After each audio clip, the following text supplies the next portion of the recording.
AIDS brings a response Fight from the against government. AIDS, the disease which claims life. Welcome to AIDS the Lost Voices with me, William Hampson. In this series, we uncover the hidden history of people living with AIDS behind bars, prisoners who unwittingly became activists calling for reform within prison walls. We turn to the newspaper archives to look back at this neglected chapter of the AIDS crisis and the courageous struggle to change an unjust system.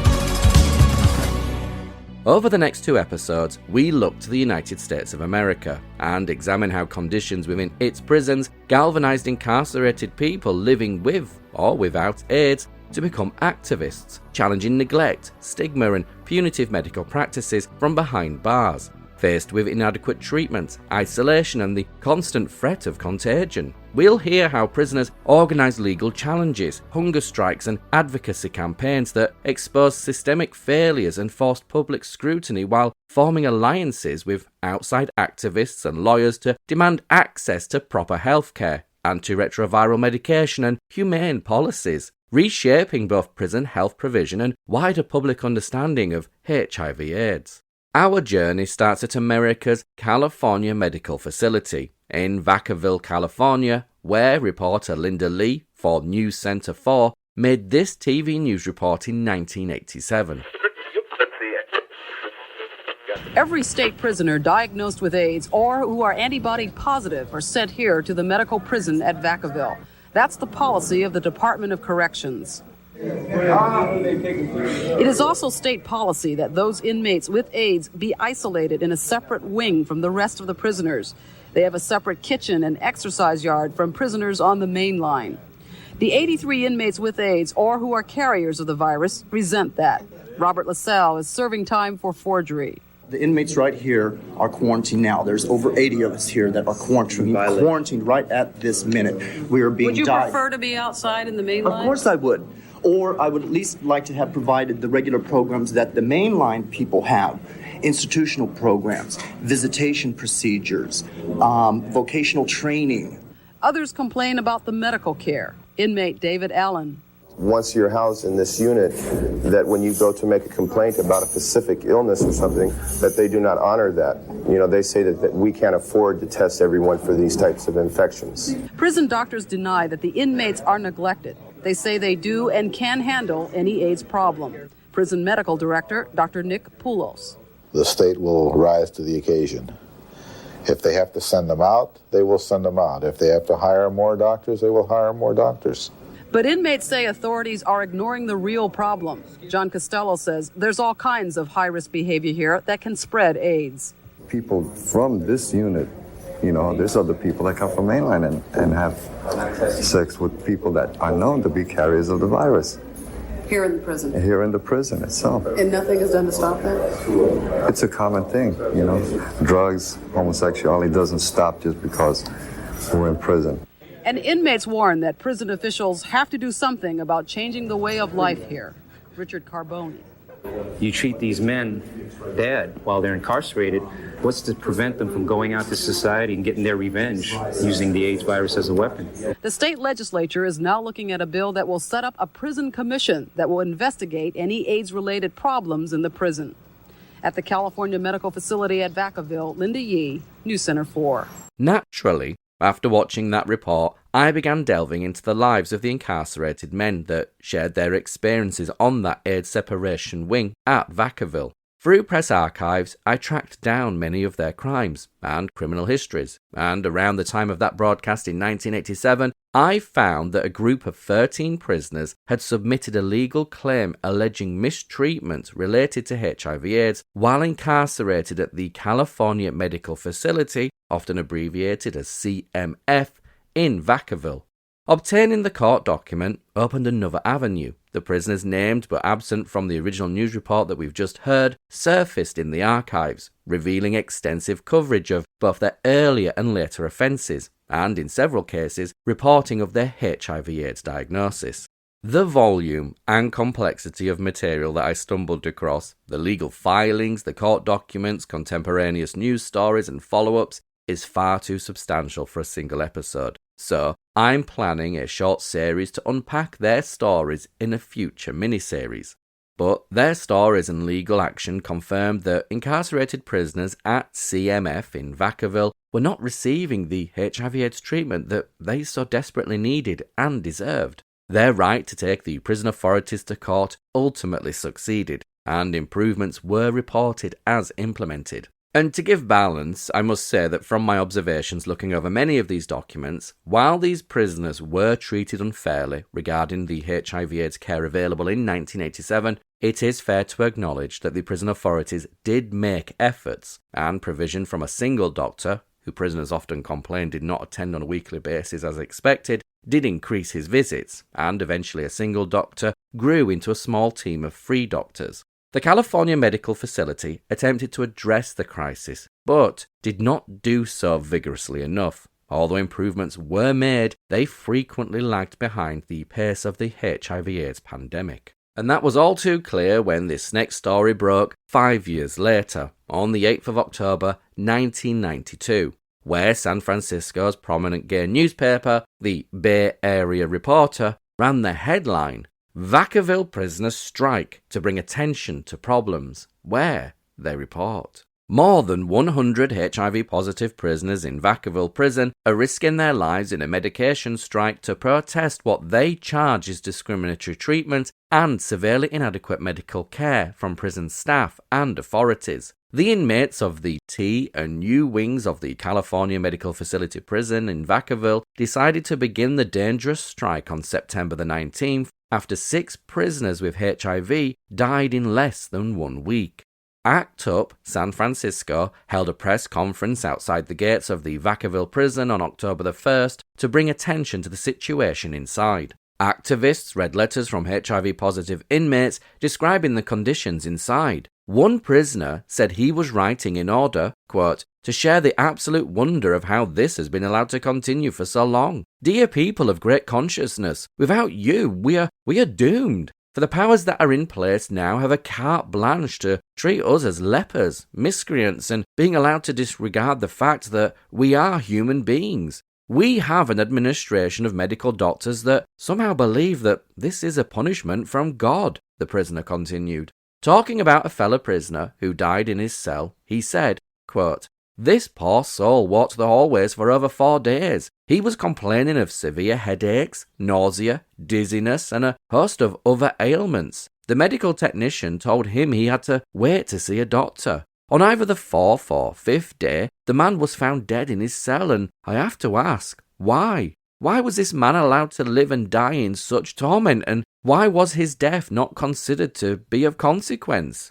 Who can help us?" End quote. The inmates charged that the HIV unit at Vacaville is understaffed. 3 AIDS doctors have left within the past few months, and the prisoners say that those doctors who remain do not have the expertise or the caring to provide adequate services.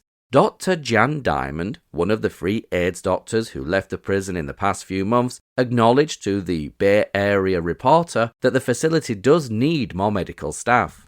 Quote, "I feel like the biggest problem is we need more AIDS-competent physicians. I think there have been some problems. Some very well-meaning physicians are doing the best they can. Some get jaded and don't have supportive attitudes towards patients," she said. She argued that the department is making efforts to improve the quality of care but is finding it extremely difficult to recruit doctors. Quote, "If someone finds us a physician who is AIDS sensitive and is willing to work for the Department of Corrections, they'd roll out the red carpet." End quote. The HIV-positive prisoners say they are also being discriminated against. They report being segregated from HIV-negative prisoners and double-celled in an area of the prison that has no electricity, which means that there are no fans for ventilation. The temperature rises as high as 100 to 110 degrees inside the cells. The striking prisoners presented their demands to prison authorities in a meeting on September the 30th and were promised none of them. Their demands include the hiring and retention of AIDS-experienced doctors, timely diagnosis and treatment of HIV/AIDS, no forced segregation, an end to double celling, access to Phase 2 and 3 of clinical trials, equal visitation rights, voluntary and anonymous testing, immediate release for prisoners with late-stage disease, and no reprisals against the striking prisoners. Solange Brooks, a communications representative for the California Department of Corrections, confirmed several of the prisoners' complaints in an interview with the Bay Area Reporter. Brooks admitted that the HIV-positive prisoners are in fact segregated, that HIV testing is not anonymous, and that the prison system's compassionate release program is very limited. Quote, "The press has incredible power to bring attention to what's going on," Brooks granted. She said that in order to qualify for compassionate release, a prisoner must have less than 6 months to live, must not have committed a violent crime, and must be deemed, quote, "not to pose any danger to society," end quote. If the prisoner passes those 3 tests, his or her case is processed for 6 weeks at the CDC headquarters in Sacramento and then goes to the courts. Brooks admitted that the least amount of time it has ever taken any prisoner to be released was 4 months, leaving them 2 months to live outside the prison gates. But, Brooks said, quote, "There is a lot of misunderstanding and misinformation out there about our program. I would say we're on a par with the medical service provided to the outside population, and we're a lot better than other places." She clarified that she thinks the treatment at Vacaville is as good as the treatment at San Francisco General Hospital. Though representatives from San Francisco General Hospital refused to comment on Brooks's statement, members of ACT UP and CHAIN, which stands for California HIV Activist and Inmate Network, pointed to the fact that the prisoners with AIDS in California live only half as long as people with AIDS on the outside, and questioned why more than 100 HIV-positive prisoners at Vacaville would be risking their lives through a medication strike unless something is very wrong inside.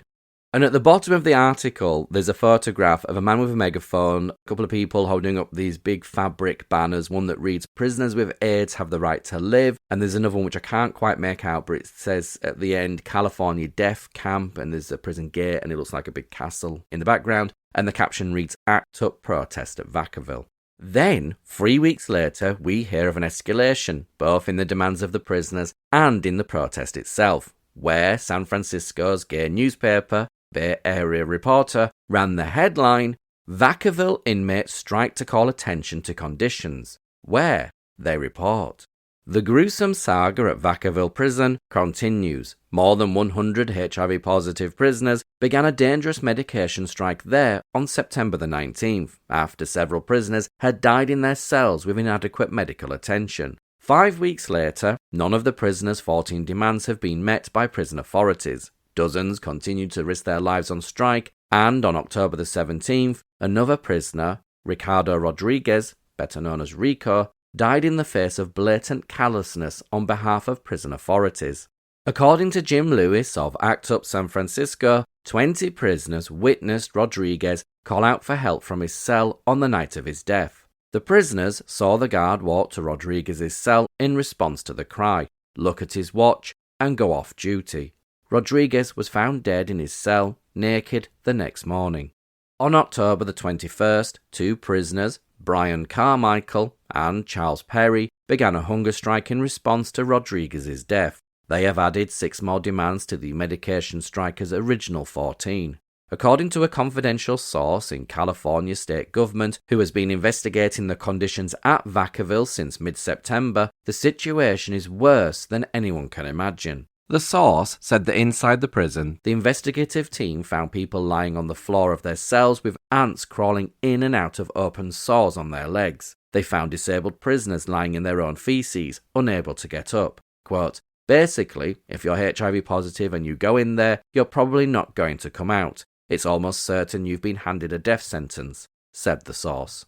The investigator said small and easily remedied problems continued to go without fixing. For instance, the window in the shower room is broken, causing a draft that makes taking a shower a health risk for many of the ill prisoners. And the source added that the prison authorities have been wholly uncooperative and even insidious in their efforts to protect the status quo. Authorities refused to release any information about TB, tuberculosis, in the prison, and doctors attempted to convince the investigators that the prisoners were only risking their lives participating in a medication strike because ACT UP told them to. Oh gosh. The source said that prisoners are routinely removed from Vacaville and put in the local hospital just as they're dying, so that the prison's appalling death rate is obscured. While the prisoners' original demands still stand, Lewis said that, quote, people dying in their cells, naked, without any care, has blown other issues out of the water, though they still exist, end quote.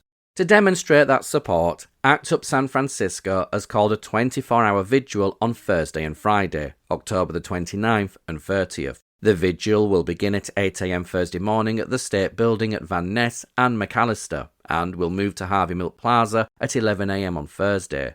It will remain at Castro and Market Streets overnight. Lewis added that when he last heard from Carmichael and Perry, they were feeling lightheaded and their morale was shaky. They said that they had been somewhat hassled by the guards because they were on strike, but they were encouraged by their impression that other inmates would be joining the strike. Lewis said that letters and cards of support are incredibly important to the prisoners. The prisoners are Brian Carmichael, 0246, and Charles Perry, 8177. Further information may be obtained by calling ACT UP San Francisco at 563-07. Oh, do you know, it sounds very British and very un-American because the conditions that they're being incarcerated in just sound so medieval. It's not what you really expect of America. But Brian Carmichael, one of the hunger strikers later interviewed by Victoria Law in an article for The Body, recalled that his fellow inmate and fellow hunger striker, Charles Perry, was incarcerated and diagnosed with AIDS, and that he was a, quote, big, violent, tough guy, end quote. A fact that made his steadiness on the issue all the more striking. Though Brian was HIV negative during the 1992 protests and remained so when tested in 1993, he later tested positive in 1996. Nevertheless, his commitment to defend incarcerated people with HIV/AIDS was already resolute. Brian Carmichael insisted on using his voice to challenge the appalling treatment and stigma faced by prisoners, arguing that basic humanity and collective dignity demanded resistance, even from those who lacked the same clinical diagnosis at the time. And in that interview with Victoria Law, Brian shared why he'd taken on the advocacy of prisoners with AIDS, where he shared, in 1987, Carmichael's education around HIV/AIDS began at California's Folsom Prison, after a friend, Rick, was urged by his wife to get tested and returned a positive result. Prison guards, he recalls, arrived in hazmat suits, handcuffed Rick and sent him to the receiving and release section of the prison before transferring him to California Medical Facility Prison in Vacaville, where he was confined to a segregated unit for people with HIV. Then, less than a day later, guards ordered the other men to remove Rick's belongings from his cell. When they refused, they were threatened at gunpoint, forced to drag his mattress, clothes, photos, and everything else to the yard, and, using gasoline from a lawnmower, set it all alight. Quote, everyone ran, Carmichael recounts. Not from the flames, but from the fear that now AIDS was floating in the smoke and air. End quote. Out of those flames and that fear, the then early 20-something Carmichael became an HIV activist and educator, determined to learn everything he could about HIV/AIDS and keep it from killing him or any more of his friends. By the 12th of November 1992, San Francisco's gay newspaper, Bay Area Reporter, ran the headline, Vacaville prisoners call off AIDS-related hunger strike. Inmates at the California Medical Facility Prison in Vacaville have declared victory and called an end to a 3-week hunger strike following a meeting with California Department of Corrections Director James Gomez, at which Gomez promised to act on the protesters' demands. The rotating hunger strike. So, just to intervene here and explain what is meant by the term rotating hunger strike, is that given Brian Carmichael and press reports shared that a week into the hunger strike, the prison announced that it would, under an order, begin force-feeding anyone who refused to eat for 10 consecutive days. Therefore, in response, Brian Carmichael and Charles Perry briefly returned to eating, but 10 other men stepped forward to continue the hunger strike for the next 5 days. When those 5 days passed, another 10 men took their places, creating a rolling hunger strike that effectively circumvented the threat of being force-fed. Now, that's smart. Anyhow, back to the article. The rotating hunger strike that began October the 21st was an escalation of protests by HIV-positive inmates over inadequate healthcare at the facility, following the recent deaths of 4 inmates, 2 of whom died in their cells. On November 10th, Gomez toured the institution with a, quote, large entourage and met with several inmates, according to prisoner Brian Carmichael.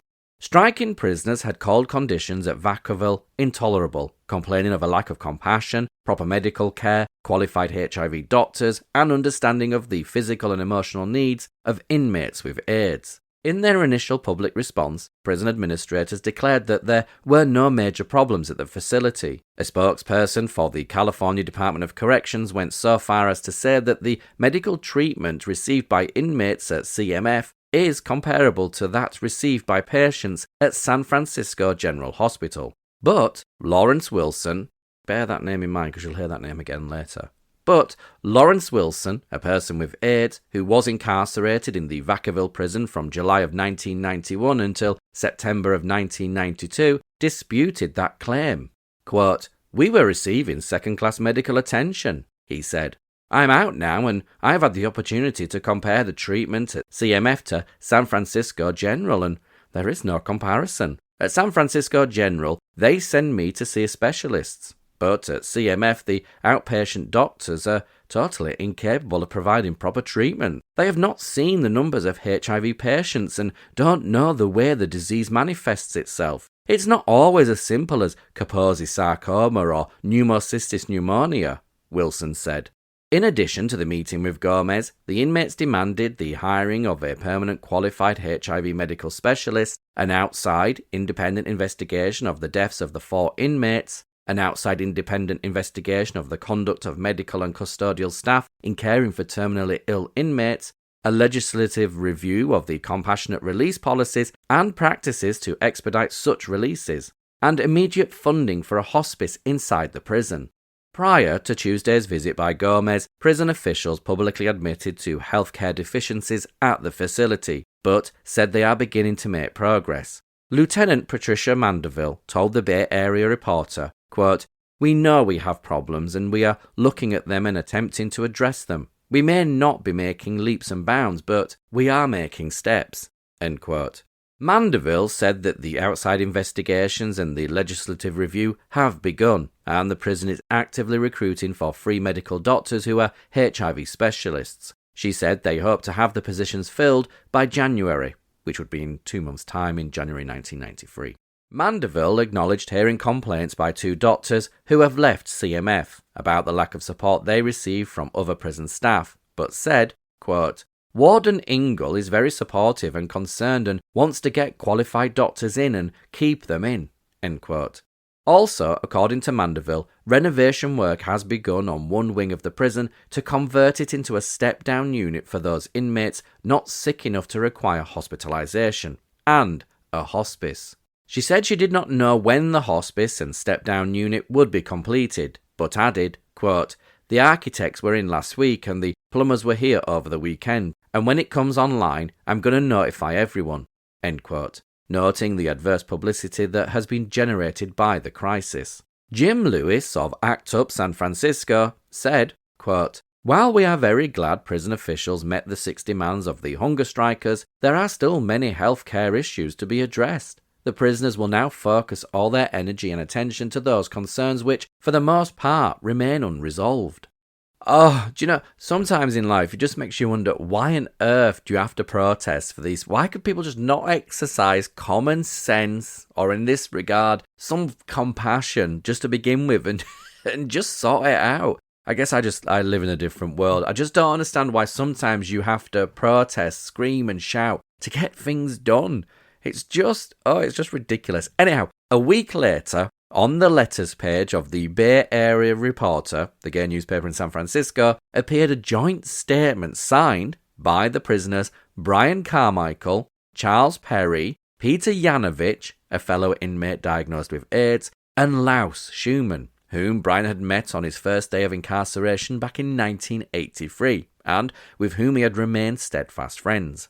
Brian recalled both men had volunteered for PCS, which stood for Pastoral Care Services, where they lost count of the number of prisoners with AIDS for whom they'd kept 24-hour vigils as their life came to an end. And in this letter to the Bay Area Reporter, they wrote, "The record of the California Department of Corrections has been well documented. After a decade of the state getting, quote, tough on crime, end quote, and a 300% increase in the number of Californians imprisoned, every necessary prison reform has been bitterly resisted by an administration that remains entrenched in the fear, ignorance, and prejudice of the past." That is particularly true here at the California Medical Facility at Vacaville, which houses the largest HIV-positive population of any California prison. For nearly a year, administrators at the facility have been creating an atmosphere reminiscent of 1933 Germany. Doctors who address their patients by first name or who express the mildest form of compassion, such as giving a hug or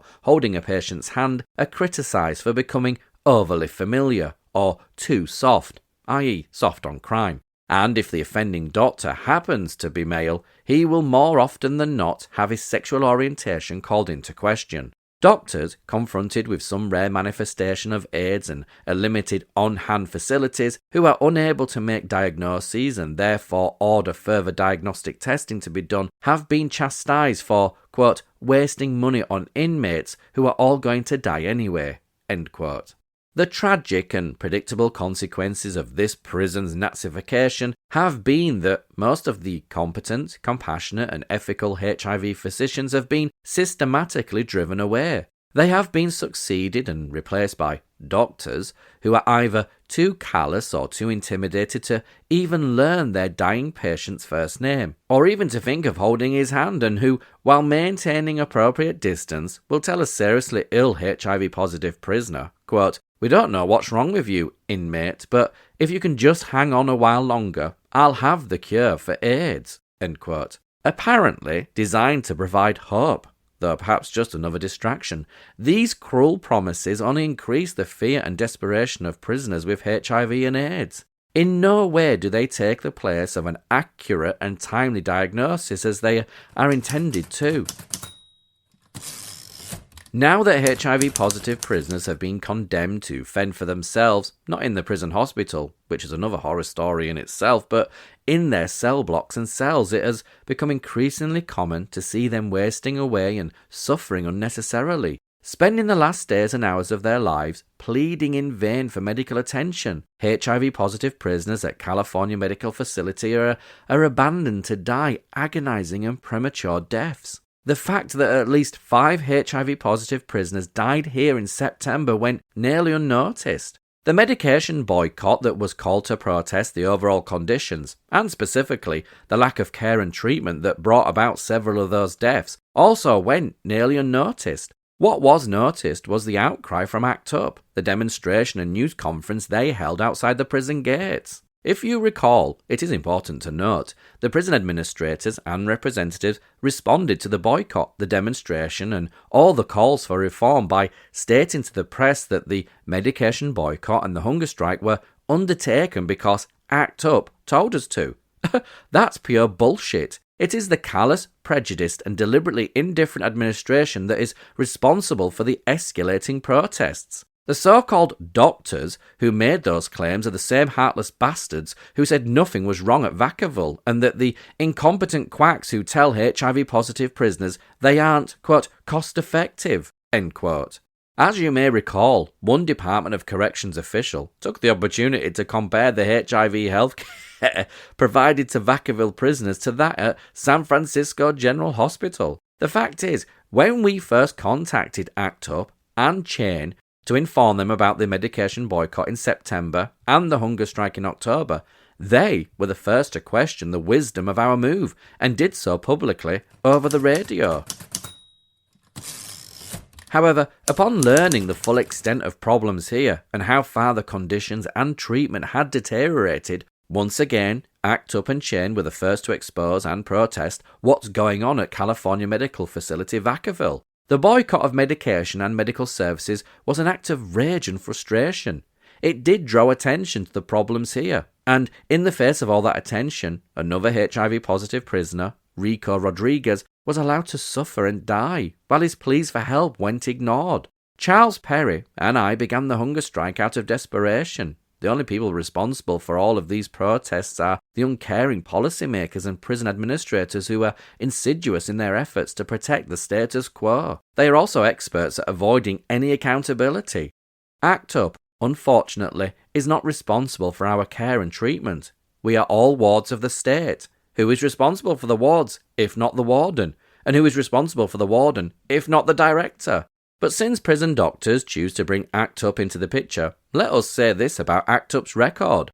By exposing and protesting the discriminatory treatment and inadequate health care provided to HIV-positive prisoners in California, the members and supporters of ACT UP and CHAIN have been among the first to challenge the outdated, inhumane and indefensible HIV policies of the California Department of Corrections. By rallying, lobbying and voting, they have educated and sensitized the media, elected officials and the electorate as a whole to these issues. By marching, demonstrating and generally acting up, demanding and effecting reforms, the lives of countless HIV-positive inmates have been prolonged, if not saved. And as a direct result of their actions, conditions, care and treatment, therefore the quality of life, for thousands of other HIV-positive prisoners is improving. ACT UP and CHAIN are responsible for much of that. The doctors have brought up an interesting idea. Just as there are hundreds of HIV-positive prisoners here that would happily transfer to San Francisco General Hospital, there are thousands throughout the state that would be ecstatic at the prospect of ACT UP being responsible for our care and treatment. An idea we'll push for, pray for, and fight for. Meanwhile, we need to immediately stop the purge of good physicians and ensure as the department recruits more HIV specialists, the competent, compassionate and ethical physicians will have the full and united support of their patients and their community outside. A reprieve from the Vacaville's death sentence can only come when HIV-positive prisoners once again receive accurate and timely diagnoses and treatment from competent and caring physicians. They must know they have the support to change the status quo. While we all direct our time, effort and energy towards bringing about the much needed and long overdue reforms, that remains our most immediate priority, our only reprieve. Brian Patrick Carmichael, Charles Wyatt Perry, Peter Yvanovich, Laos Schuman. And as a result of the actions of the inmates such as Brian Carmichael, Charles Perry, Peter Yvanovich, Laos Schuman, and 100 or so inmates that joined in with the medication and hunger strikes, which demanded calls for an investigation into the death of their fellow inmates, resulted in a 6-week investigation by California's State Assembly person John Burton. The 6-week inquiry, convened under Burton's direction, sought to establish whether systemic failures within the prison healthcare system contributed to the death of 6 inmates. And the Bay Area Reporter, on the 26th of November 1992, shared some of the detail of Burton's findings, where they report. The findings of an extensive 6-week investigation into the deaths of HIV-positive inmates at the California Medical Facility Prison in Vacaville were released by Assemblyperson John Burton, D. San Francisco, on November the 19th. The report was conducted by Staff Counsel for the Public Safety Committee, chaired by Burton, and paints an appalling picture of AIDS healthcare conditions that may have led to the premature deaths of at least 4 inmates. Burton's office instigated the investigation after receiving numerous calls from inmates and community members concerned about the number of recent HIV-related deaths in the prison. Public scrutiny has also increased after news reports about hunger and medication strikes by HIV-infected inmates protesting their health care at the facility. Over a 6-week period, committee staff members went to the prison 8 times and conducted more than 40 interviews with HIV-positive inmates, inmates who witnessed the suffering and lack of adequate care, and Department of Corrections staff. In releasing the findings, Burton pointed out serious problems with the facility's HIV program and said immediate action must be taken to assure that HIV-positive inmates and inmates who are severely disabled receive the care they need. Quote, "Inmates are suffering needlessly because of a lack of adequate care and a lack of HIV-trained medical staff," Burton stated. "This substandard treatment cannot continue." End quote. Jim Lewis, a member of ACT UP San Francisco, who has been working to call attention to the conditions at Vacaville, commended Burton for the inquest. Quote, "It is a really astonishing report," Lewis said. "It tells what has been going on in graphic detail, and I didn't think a politician would be willing to do that. They told the very ugly truth." End quote. The report concluded that there is substantial evidence from inmates and staff that a lack of adequate care for HIV-positive inmates exists. Medical personnel, it states, lack the knowledge and/or motivation to properly treat AIDS patients, and some have expressed prejudice regarding HIV-positive inmates. The report charges that 2 qualified and respected AIDS doctors, Drs. Masonette and Clark, left the facility because of problems with the prison administration and inadequate resources. Dr. Masonette told the legislative investigators that the other prison doctors from outside the HIV clinic were often reluctant to treat HIV-infected inmates, even in an emergency. This situation was confirmed by testimony from correctional officers working at Vacaville prison. After inmate David Rosario became ill, he was carried by another inmate from his cell to an on-duty correctional officer. The officer said Rosario was so sick he couldn't move and was spitting up blood. The officer tried to get medical help and said on one occasion Rosario was sent to the medical clinic only to be returned 1 hour later. It was the opinion of the officer that Rosario should have been put into the hospital, but instead he was transferred to a high-security wing of the prison. He died soon thereafter. Acting Chief Deputy Warden Rains acknowledged that the transfer was a mistake. In another instance of medical neglect by non-HIV clinic staff, an HIV-positive inmate in need of dialysis collapsed on the floor outside his cell.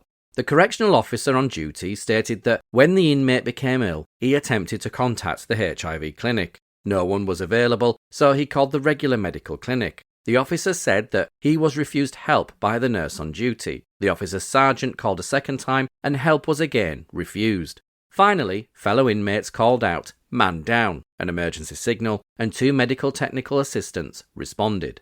They determined the inmate needed medical assistance and placed a third call. A gurney arrived from the medical clinic 20 minutes later. A total of 40 minutes had elapsed between the first call and the arrival of medical assistance. The inmate died soon thereafter.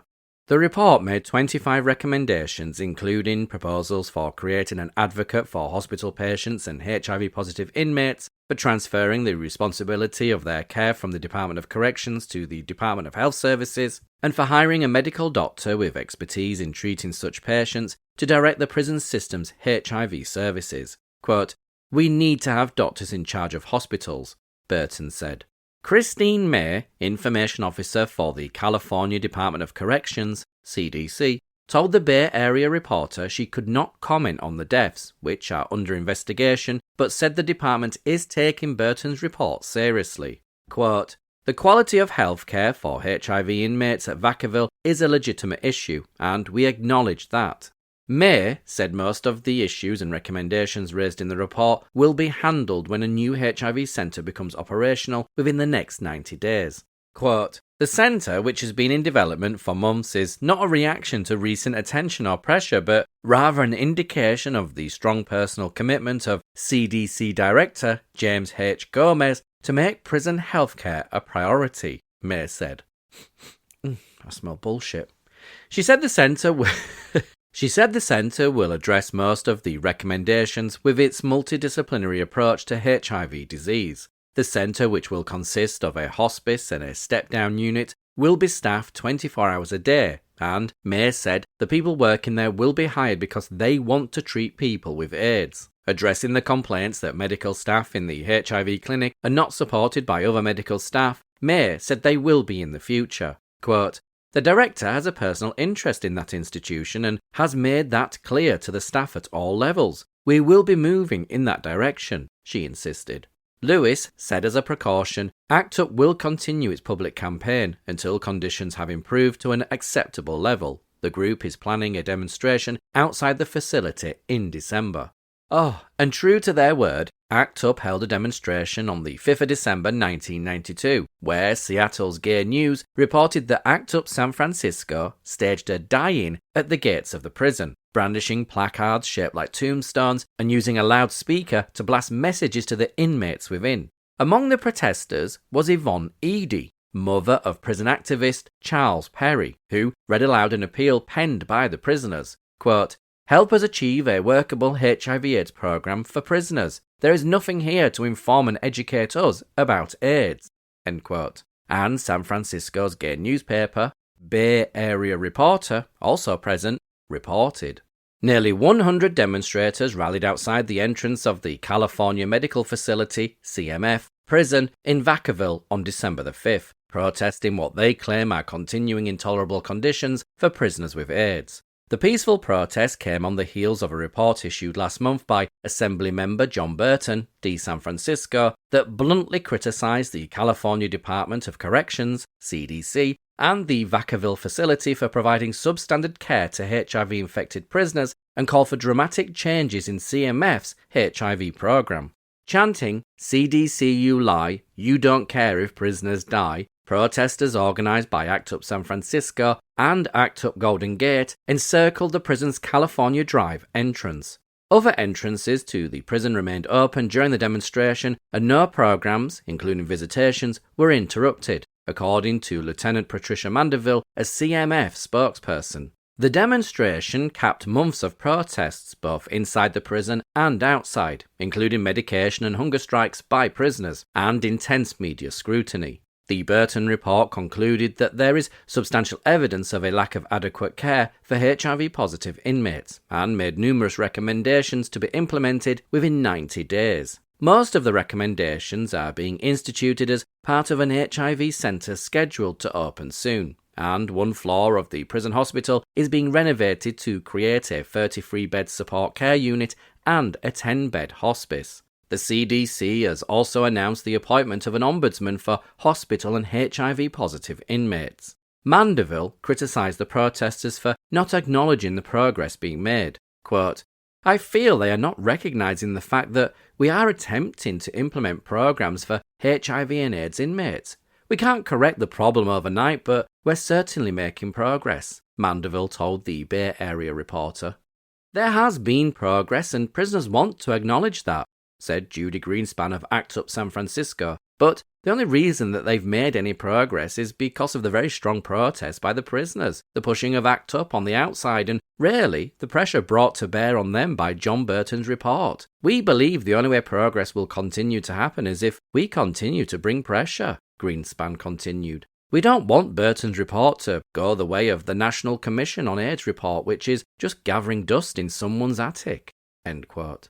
And there's a photograph above the article of the two ACT UP branches and other members of the public that they were there protesting, holding up banners, many with skulls on and slogans, a couple of tombstones, sadly with names on, and I think you might be able to spot the odd lesbian in a leather jacket. So it's worth a look, because even over here in the UK, looking at that photograph, you're looking at history. But as a result of John Burton's report, the California Department of Corrections, the CDC, on the 18th of December 1992, formed a committee of HIV advocates and experts to investigate the problems faced by all 355 HIV-positive inmates at Vacaville. You'd think that was the end of the matter. The prisoners protested, ACT UP San Francisco and ACT UP Golden Gate held demonstrations, John Burton issued a report compelling the prison to make the necessary upgrades and changes to the care of inmates with HIV, so voila, job done. Well, think again, because by the 4th of March 1993, San Francisco's gay newspaper, Bay Area Reporter, gave us the following update. And before I read this article, it's probably worth pointing out that this has been written by a journalist and editor, Mike Salinas, and that's a name that's going to be relevant, and it's going to pop up later, so just store that name for now. Anyhow, Mike reports, inmates at the California Medical Facility at the Vacaville prison are learning the hard way that no good deed goes unpunished. Last November, 3 Vacaville inmates led a hunger strike at the prison to call attention to the deplorable medical condition for prisoners with AIDS. The hunger strike paid off when State Assemblyman John Burton investigated Vacaville and released a report that called its conditions, quote, substandard, end quote. After Burton released his report, Vacaville was given 90 days to address the problems that he outlined: a lack of adequate care for HIV-positive inmates, anti-PWA, person with AIDS, prejudice among medical staff, and, quote, a lack of HIV-trained medical staff, end quote. Last week, at the end of the 90-day period Burton had granted the facility to make changes, Vacaville announced it had opened a hospice and convalescent unit, indicating to some that Warden George Ingle intended to make good on his promise to fix the prison. However, according to Jim Lewis of ACT UP, the three prisoners who spearheaded the drive to change the conditions have been systematically persecuted and charged with serious crimes since they first came to the attention of the press. Lewis told the Bay Area Reporter that the accusations seemed designed to keep the inmates, Brian Carmichael, Charles Perry, and Laos Schuman, incarcerated until they die of AIDS, as retaliation for their earlier activism.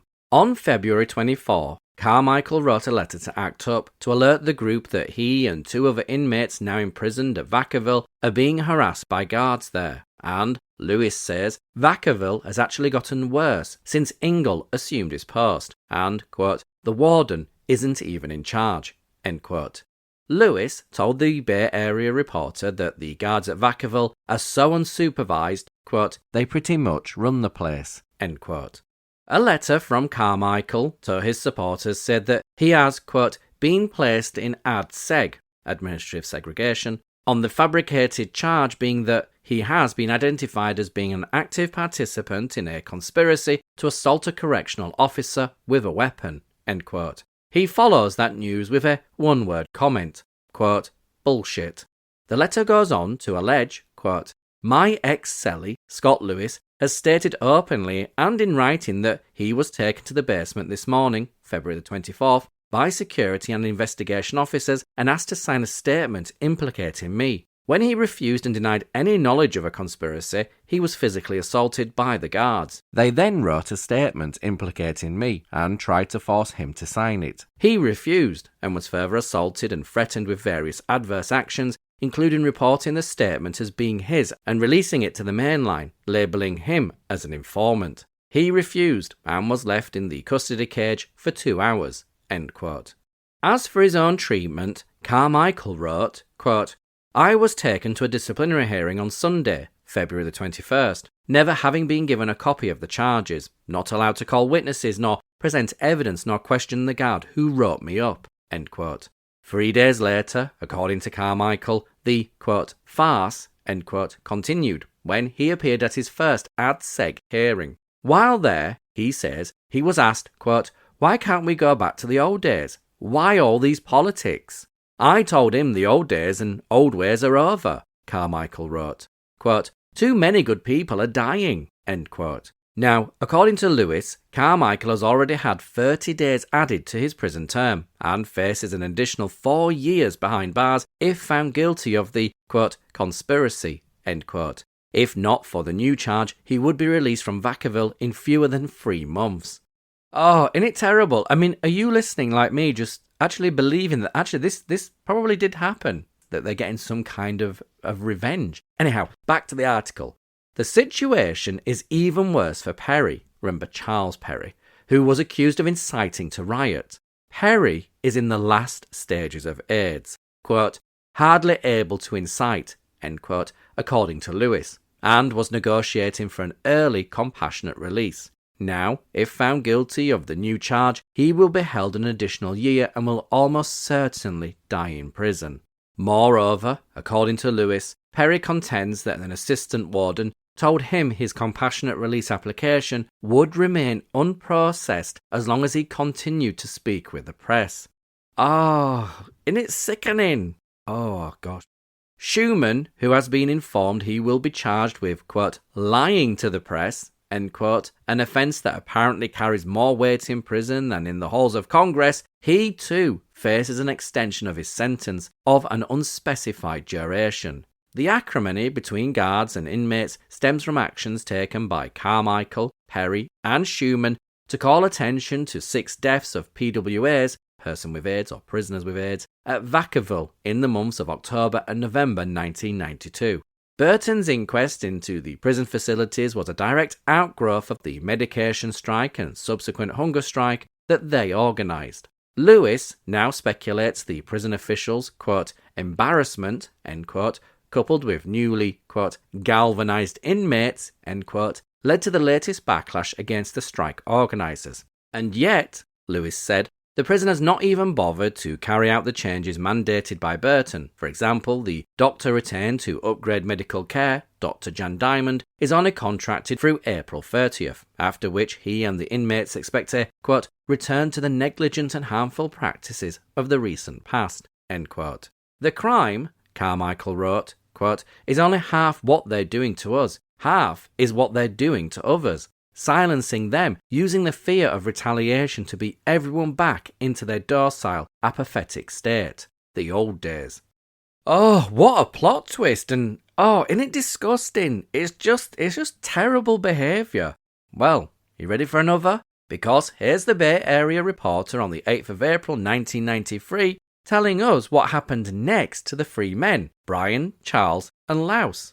Brian Patrick Carmichael, an inmate at the California Medical Facility at Vacaville, who was placed in segregation and charged with conspiracy to assault a correctional officer, was returned to general population last month. Carmichael was one of the first prisoners at Vacaville to publicly complain about the facility's poor medical care and abuses of prisoners with HIV infection and AIDS, or, at least, one of the first to be heard. His efforts focused media attention on Vacaville, but when most of that attention eventually faded, he and 3 other inmates were charged with disciplinary offences, of which his was the most serious. The other 2 men, Charles Perry and Laos Schuman, were also involved in bringing conditions at the prison medical facility to the attention of the public. Schuman has been charged with lying to the press, and Perry, who is seriously ill with AIDS, was told that his compassionate early release would be delayed as long as he continued to talk to the press. Compassionate leave is a policy that allows early release for terminally ill inmates so they may die at home. Charges against Perry, Schuman and Carmichael have all been dropped. A ruling, isn't it amazing? A ruling on Perry's release is expected this month by San Francisco Superior Court Judge Ray Williamson. The inmates were charged with the disciplinary offences after they initiated a medication strike and hunger strike, bringing national press attention to the poor medical condition for people with AIDS at the facility. Ultimately, the Office of Assemblyman John Burton investigated the prison and ordered its administrators to clear up abuses and bring medical care up to standards.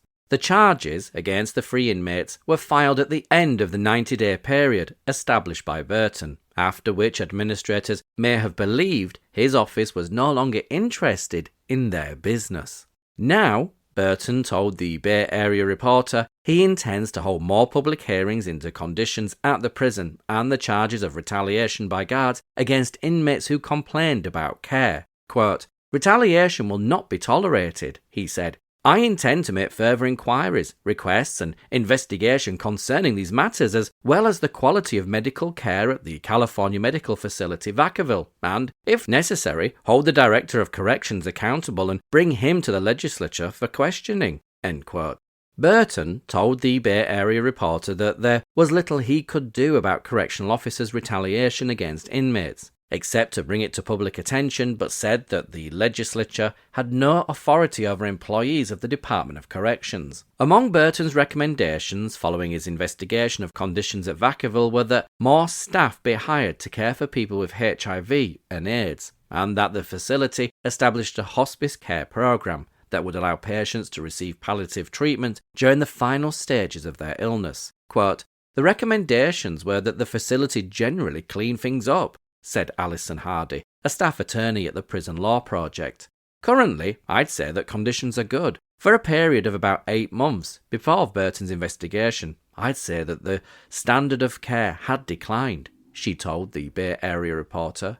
Concerns about the quality of care for people with HIV and AIDS at the facility began to surface following the sudden resignations in the spring of 1992 of 2 physicians specialising in HIV and AIDS. The doctors charged that they were overworked and that there was no administrative support for more medical personnel or better care for inmates with HIV.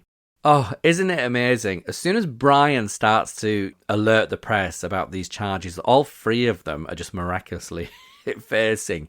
All of a sudden they're dropped. It's not a good look, is it? And it's quite clearly an act of revenge and retaliation, because surely if they had enough evidence, because they had happened, then they would have just proceeded. Anyhow, above that article is a photograph of the very handsome-looking Brian Carmichael in prison, sat at a table reading material on AIDS. And remember the very first name that I told you to remember, Lawrence Wilson. Well, just over a year later, the Bay Area Reporter printed an obituary on the 2nd of June 1994, which has Brian Carmichael write to the newspaper. But first the obituary for a Lawrence Wilson, who they affectionately refer to as Law, born 1950 and who sadly passed away on the 29th of May 1994. Law died peacefully at his home in San Francisco after a 13-year battle with HIV. He attended public schools in a New Orleans suburb. As student council president, he helped the racial integration of his high school. A cum laude graduate of the University of the South at Sewanee C10, Law was a journalist for the student newspaper, captain of the swimming team, and a vocal opponent of the Vietnam War. Law graduated from Hastings College of the Law in 1977, where he co-authored an article on the rights of homosexuals to organize and was chief associate editor of a volume of the Law School's Journal. In 1977, he was a key activist in the Stokes for Supervisor campaign. Jim Foster encouraged his participation in the Alice B. Tallcliffe Democratic Club, where he chaired the 1982 10th anniversary dinner and other events. In 1978, Law joined the San Francisco Police Department as an attorney in its legal affairs office. He helped to change the police regulations to permit lesbians and gays to enter the police and sheriff's departments. He worked to defeat the Briggs Initiative and was active in the Number on 64 campaign. Law's difficult battle with drug addiction led to his assisting Assemblyman John Burton and ACT UP in reforming medical care and compassionate release laws affecting state prisoners with HIV. His prison letters were crucial to the decision of Assemblyman Burton to hold public hearings on the issue. Law was a tireless and eloquent advocate on behalf of prisoners with HIV. Quote, "It doesn't matter which program you join, you must decide to leave the drugs behind." End quote. With great support from his many friends, Law did so. Law was a founding member of Bay Area Lawyers for Individual Freedom and was active in organising the Second Gay Games in 1986. He also spoke at an anniversary memorial for former Mayor George Mascone and Supervisor Harvey Milk. Knowledgeable of them, Law was, and remained until his death, an advocate of closing the bathhouses. A devout Christian, Law is survived by his parents and 3 brothers. And there's a lovely photograph of Law in the obituary, but Brian Carmichael, having read Lawrence's obituary as printed in the Bay Area Reporter, wrote to the newspaper where his letter was published on the 18th of August 1994. But in his letter he notes that he is now incarcerated at California State Prison, Corcoran, and the letter is co-signed by Laos Schuman, now at California Men's Colony, San Luis Obispo, and an inmate whose name we've not yet heard of, Robert Hanuke, who remains at the California Medical Facility in Vacaville, where, collectively, they wrote.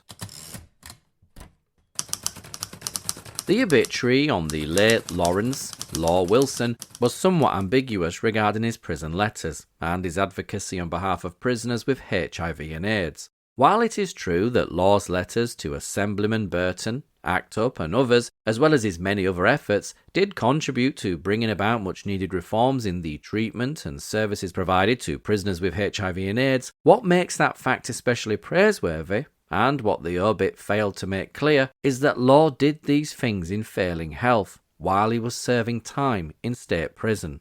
Law's prison record may be a source of embarrassment to some of his family and friends, but it shouldn't be. He made a mistake, did the time, and put his life back together when released on parole. He never broke another law or returned to prison. Furthermore, while incarcerated at the California Medical Facility Prison at Vacaville, Law could have been excused from any prison work assigned due to his AIDS diagnosis. He chose, instead, to work as a teaching assistant, teaching other inmates everything from basic reading skills to advanced computer operations.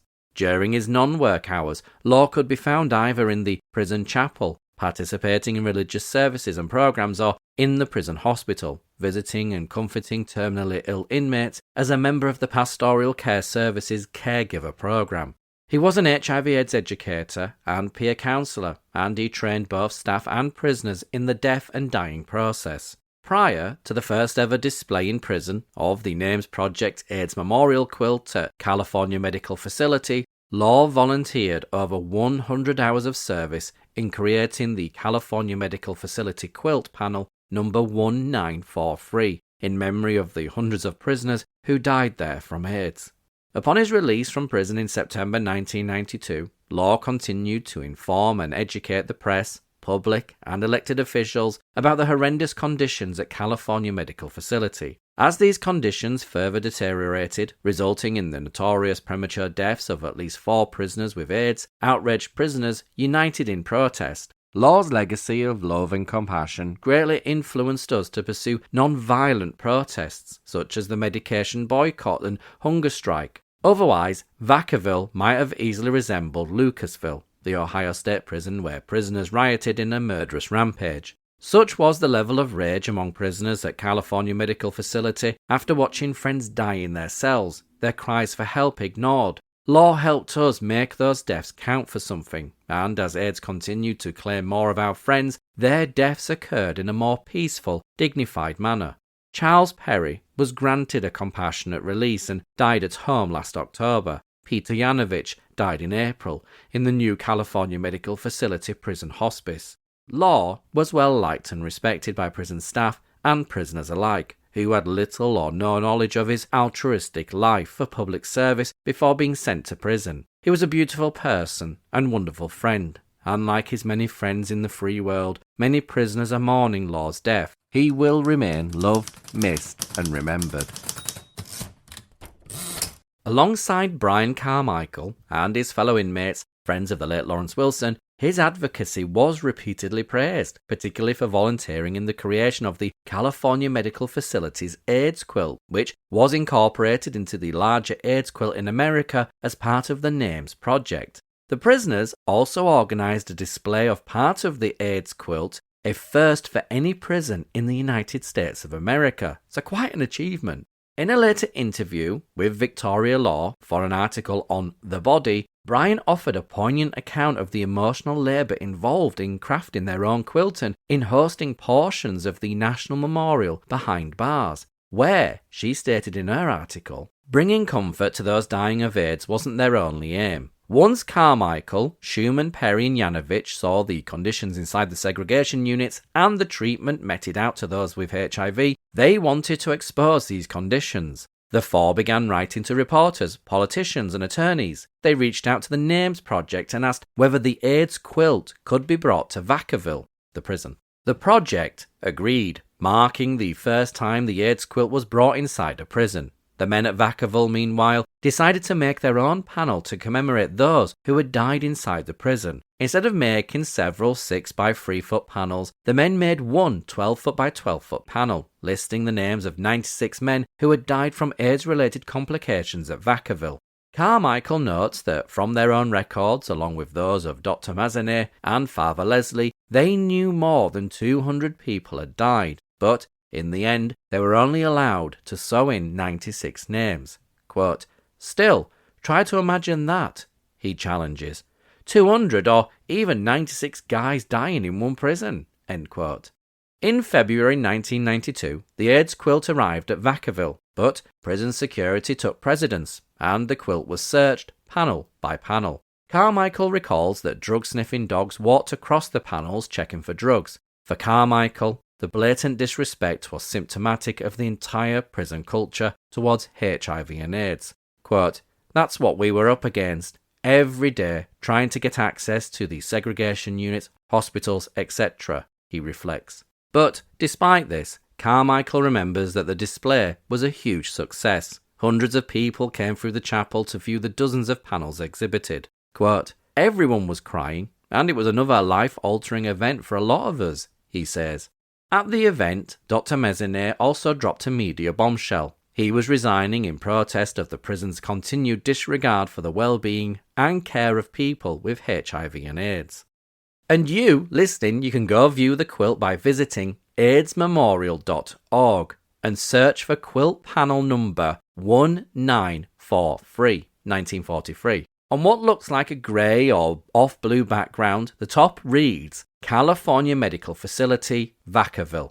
Quote, "For our friends, brothers, and loved ones who lived and died here, you are and shall remain loved, missed, and remembered."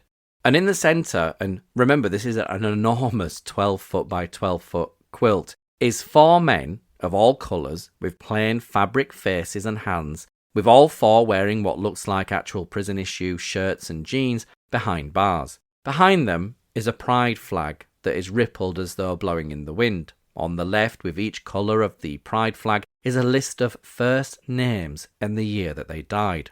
On the right, it reads, quote, "First display of the quilt in a prison, February the 20th to February the 21st, 1992.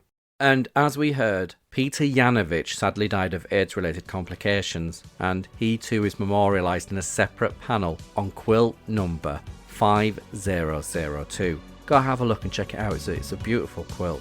So, what next for Brian Carmichael? Well, you'll have to tune in to the next episode to find out.